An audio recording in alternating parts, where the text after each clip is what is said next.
Renato Gaúcho apresenta A Força do Amor.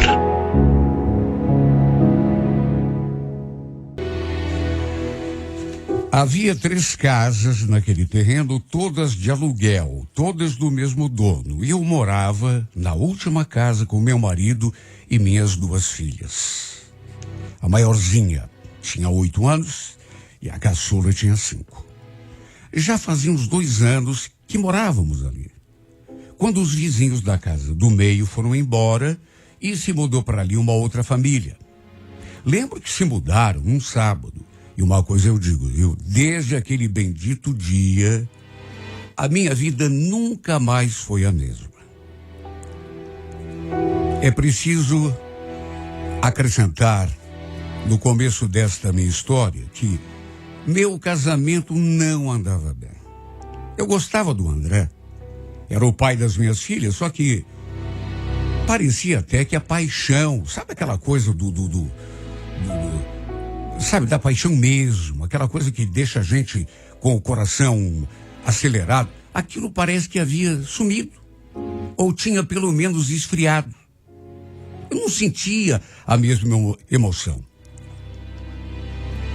Depois de 10 anos vivendo juntos, parecia que nosso relacionamento não era mais o mesmo. Tinha chegado num ponto que não havia mais.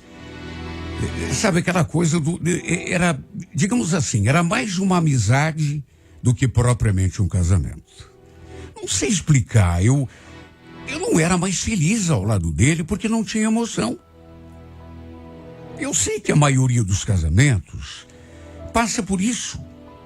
Chega num ponto que a paixão vai sumindo e fica só aquela coisa da parceria, da companhia, da amizade. Quer dizer, isso quando continua a amizade, porque tem casos que nem a amizade fica, né? No nosso caso, a amizade tinha ficado, mas também era só. Pelo menos na minha parte. Era mais ou menos assim que eu andava vivendo.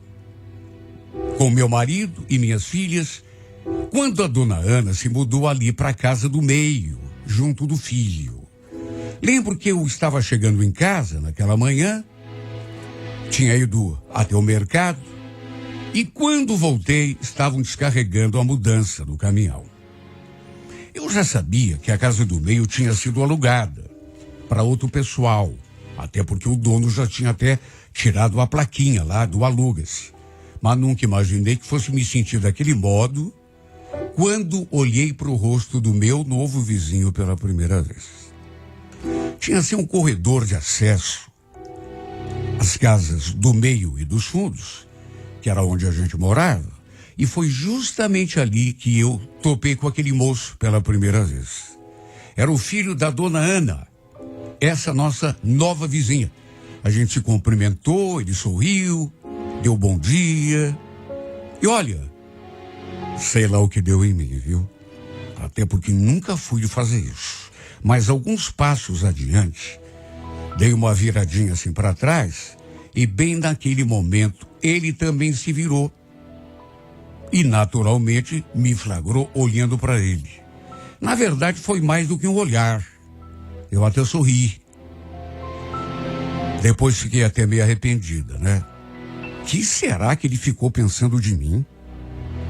Em resumo, depois que se mudaram, no fim daquele mesmo dia, eu fui conversar com a nossa nova vizinha, lhe dar as boas-vindas, né? Conversar um pouco para, pelo menos, iniciar uma amizade.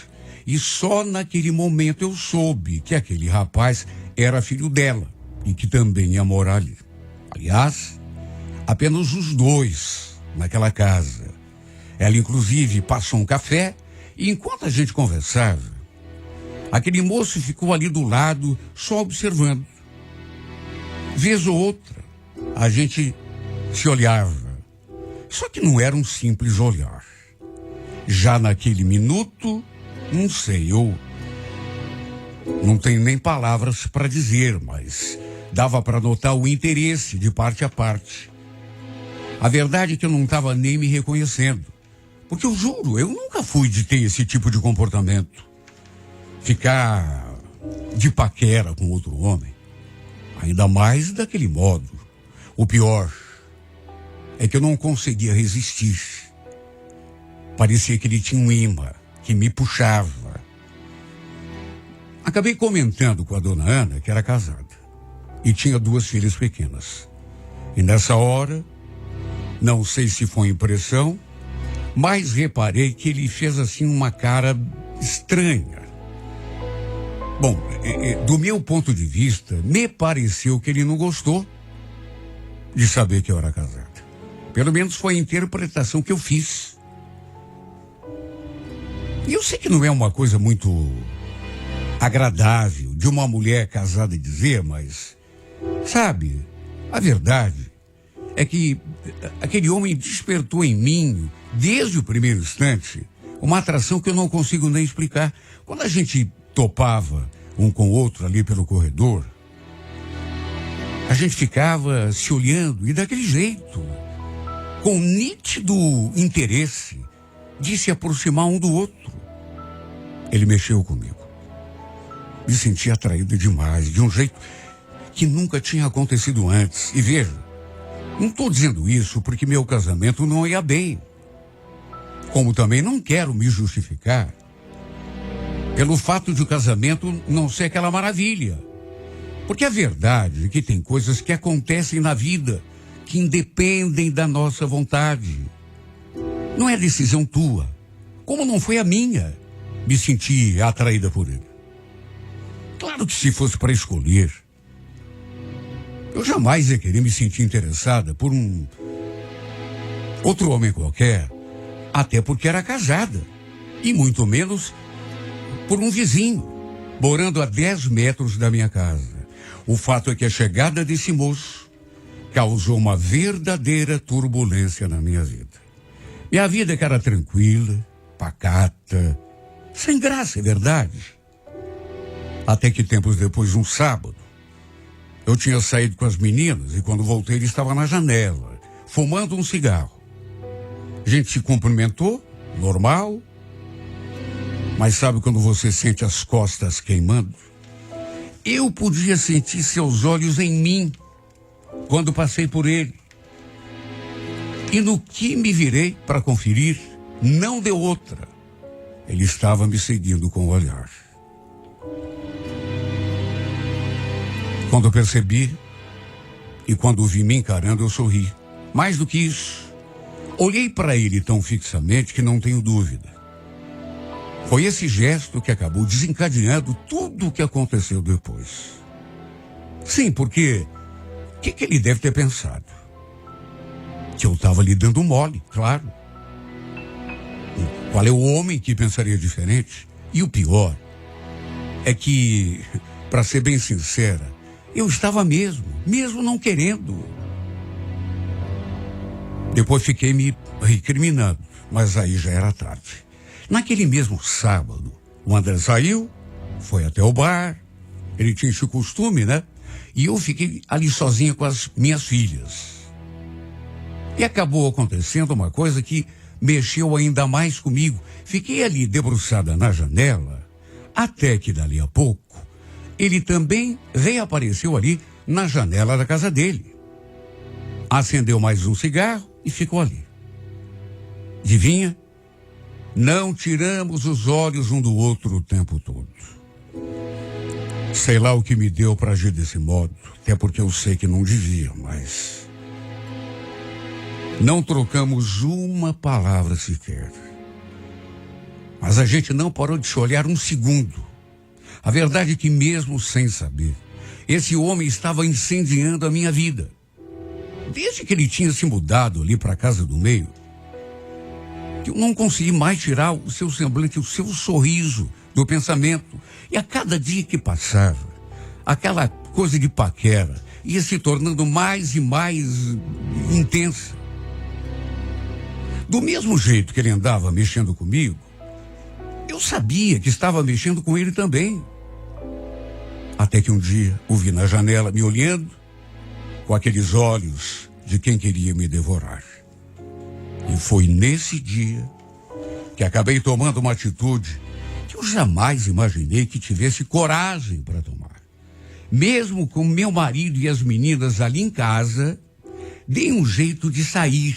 Falei que ia até a farmácia buscar um remédio para dor de cabeça. E quando passei pela janela da casa do Gilmar, fiz assim um sinal, como que pedindo que ele fosse atrás me encontrar ali na frente. Sabe quando você faz a coisa pelo impulso? Nunca tínhamos conversado. Nosso lance se dava apenas pelo olhar, pela paquera. Só que nesse dia, passei por ele e fiz assim um sinal, como que pedindo que ele fosse atrás de mim. Meu coração só faltava saltar pela boca. Jamais imaginei que tivesse coragem. Lembro que eu já estava lá na esquina, quando aquele carro emparelhou comigo, bem devagar. Dei uma viradinha pro lado e era ele. Escuta, gata, eu entendi bem ou você queria conversar comigo? Eu não disse uma palavra. Apenas parei, ele parou também. Eu abri a porta do carro e entrei. Ele então arrancou com o carro de novo. Lá adiante tinha uma pracinha com canchas de areia para a molecada brincar. E até tinha ali umas crianças jogando bola. E foi bem ali que ele estacionou, depois se voltou assim para mim e a gente ficou se olhando. E sem dizermos uma palavra sequer um para o outro, nos atracamos num beijo. Sabe quando você não consegue nem respirar? Eu só pensava numa coisa: saciar aquela fome de beijo que eu estava sentindo. Desde que o conheci, que eu não pensava em outra coisa. Eu só queria beijá-lo. E depois de uns 7, 8 minutos, em que não fizemos outra coisa a não ser nos beijarmos, ele perguntou: escuta, você tem hora para chegar em casa? Topa aí comigo num outro lugar? Ele foi direto ao ponto. Só que apesar de estar com o meu corpo em chamas de tanta vontade, foi obrigado a recusar. Eu não posso, Gilmar. Não pode ou não quer? Querer eu quero, mas eu não posso. Eu falei lá em casa que ia na farmácia e já voltava. Me leva de volta, por favor. Olha, se dependesse só dele, eu acho que tiraríamos as nossas roupas ali mesmo e faríamos tudo dentro do carro, em plena luz do dia. Na verdade, eu também queria. Eu nunca tinha me sentido daquele modo em toda a minha vida. Ele então me deixou na frente de uma farmácia, ali mesmo, perto de casa. E olha, foi tão difícil sair daquele carro. Ele não queria me soltar. E na verdade eu também não queria sair. Quase pedi para ele tocar adiante, me levar para onde ele quisesse e que fizesse comigo o que ele bem entendesse, só que não tive coragem. Não preciso nem dizer que aquilo que aconteceu entre nós virou minha vida de pernas para o ar. Se meu casamento já não andava aquelas coisas, imagine depois disso. Foi aí que desandou. Eu não conseguia tirar a imagem do Gilmar da cabeça. Para se ter uma ideia, deixei a comida queimar quando fui preparar o jantar. Pensamento longe, lembrando dos beijos que tínhamos trocado, acabei esquecendo a panela no fogo. No dia seguinte, repetimos o que tínhamos feito no dia anterior. Dessa vez, o André não estava em casa. Aí o Gilmar apareceu na janela, eu saí também, e ele me fez um sinal, como que me pedindo para encontrá-lo no mesmo lugar. Aí eu fiz aquela loucura. Deixei minhas filhas ali sozinhas e fui ao encontro dele. Mais uma vez ele parou naquela mesma pracinha. E a gente quase se devorou de tanto beijo na boca. Ele me beijava com uma paixão. E eu retribuía com a mesma intensidade. Ficamos ali uns 15 minutos. E mais uma vez, tivemos de voltar sem que nada demais acontecesse. E mais uma vez, fiquei com o meu corpo em chamas. Só eu sei a minha vontade de me entregar a esse homem. De todo modo, era visto que uma hora ou outra, isso acabaria acontecendo. Até que 2 semanas depois, um sábado, lembro que as meninas estavam brincando ali fora. O André tinha ido ao bar e estava lavando a louça, distraída, quando escutei um barulho atrás de mim. Não tive nem tempo de me virar. E já senti aqueles braços me abraçando assim por trás. Aquela respiração assim no meu ouvido. Não precisaria nem me virar para saber quem era. O cheiro dele inundou as minhas narinas. Eu sabia que era ele. Aquela boca beijando o meu pescoço, mordendo a minha orelha, era ele. Olha, eu cheguei a levar um susto, porque o safado teve a coragem de entrar em casa e me agarrar. Claro que eu também queria, mas não ali, não daquele jeito, com as meninas brincando ali fora, a gente correndo o risco do meu marido voltar do bar a qualquer momento. Tentei me desvencilhar, mas quem disse que ele me soltou? Senti que ele estava excitado. Ficou ali roçando seu corpo no meu, até que de repente, no meio daquela empolgação toda, escutei a voz da minha filha. Mãe, a Karina não quer devolver a minha boneca. Imagina o meu susto. Até ele, o Gilmar, se assustou e me largou, claro, né? Depois, sem dizer uma palavra, do mesmo jeito que tinha entrado, quase atropelando a menina, ele saiu. Ela ficou olhando para mim, assim com os olhinhos arregalados, e eu, tremendo dos pés à cabeça, me aproximei dela, me abaixei e expliquei que o tio não estava fazendo nada demais. Só tinha vindo pedir um copo d'água. Ela não disse nada, mas continuou me olhando com aquela carinha assustada. Tinha só 5 anos, e é claro que na sua inocência nem deve ter entendido nada do que viu.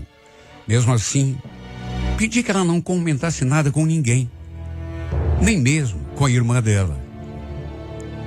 E depois daquilo que aconteceu, eu fiquei tão pensativa.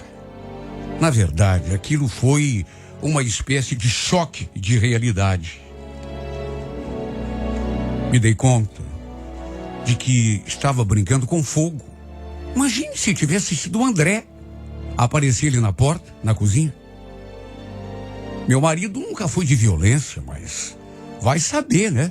Qual seria a sua reação se testemunhasse. Nós dois ali, sabe? O vizinho roçando seu corpo no meu ali, eu de costas.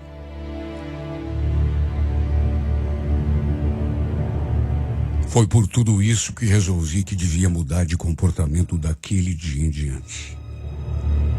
Parei de sair na janela o tempo todo, do jeito que eu fazia, principalmente quando sabia que ele estava ali, debruçado na janela da casa dele também. Como também parei de sustentar o seu olhar, de ficar dando abertura. E toda vez que saía para a rua, que passava diante da janela da casa dele, baixava a cabeça e olhava em outra direção. Tudo para evitar uma nova troca de olhares. Eu fiquei com tanto medo disso tudo acabar numa desgraça. Um dia, no entanto, ele me abordou. O que houve, Marlene? É impressão minha ou você está me evitando? Sem olhar nos seus olhos, eu apenas falei. Errado o que a gente estava fazendo, Gilmar. Você não ouviu o que aconteceu aquele dia? Já pensou se a minha filha conta tudo pro pai dela? Ah, mas então vamos nos encontrar em outro lugar. Não dá. Melhor a gente esquecer essa história. Mas esquecer como? Eu penso em você 24 horas por dia. Você tá me deixando maluco, sabia? Melhor esquecer. Até tua mãe já tá me olhando meio desconfiada. Alguns dias depois, ele me seguiu de carro. Queria porque queria que eu entrasse no carro dele. Pensei até que fosse descer e me fazer entrar na marra. É claro que eu queria também. Vontade não faltava. Desejava ardentemente, mas depois daquele acontecimento, daquele flagra dado pela minha filha, eu percebi que era muito perigoso. E me dei conta de que estava fazendo a coisa mais errada do mundo. Também estou a ponto de ficar maluca, de perder a cabeça. De tanta vontade que sinto de me entregar a esse homem de corpo e alma. Mas e o medo? E o medo? Na verdade, tenho o pavor de acontecer uma tragédia. Se a minha vida já saiu do eixo, tudo se encontra de pernas pro ar, por conta só daqueles beijos que a gente trocou. Imagine então se tivéssemos ido até o fim. Se fizéssemos amor, por exemplo. Aí mesmo é que meu casamento ia pro espaço. Não sei se bendigo ou se maldigo o momento em que esse homem cruzou o meu caminho. Porque, repito, virou a minha vida de perna pro ar. O pior, isso é que é o pior, é saber que ele também me quer. E disso ele já deu demonstração várias vezes. Eu percebo que ele anda maluco atrás de mim. Me quer de verdade, do jeito que eu quero também. O desejo é de parte a parte. Assim como eu, tenho certeza que ele também pensa em mim 24 horas por dia, como ele mesmo chegou a dizer. E isso me atormenta. Porque ele não despertou só desejo em mim. Acho que estou apaixonada. Só que não posso perder a cabeça, jogar minha família fora. Tenho 2 filhas que amo demais. Tenho um marido que, embora não ame mais, porque não estou mais apaixonada, merece pelo menos o meu respeito. Por isso, tenho de pensar neles antes do que em mim. Antes do que pensar nos meus desejos, nas minhas vontades. Porque se eu fosse atender o que meu coração dita, meu corpo me pede, já teria me rendido a esse desejo há muito tempo. Mas e depois? Meu Deus, que faço da minha vida? Por que colocaste essa tentação no meu caminho? Por que botaste esse homem justamente do lado da minha casa, na janela, do lado da minha janela? Sendo que ele fica na janela sempre que percebe que eu estou por ali, tudo para que eu olhe para o lado. E ele olhe para mim com aqueles olhos cheios de paixão. E a tentação me castigue de novo. Eu sabendo, meu Deus, que mesmo querendo, não posso me entregar a essa paixão. Não posso fraquejar desse modo. Tenho uma família, um marido, 2 filhas para respeitar. E tu colocas, Senhor, esse homem, essa tentação aqui do meu lado, me desafiando todos os dias sem parar. Que faço da minha vida, Senhor? Se eu sei que não posso ceder, mas sinto que a qualquer momento, talvez eu faça uma coisa da qual vou me arrepender pelo resto da minha vida.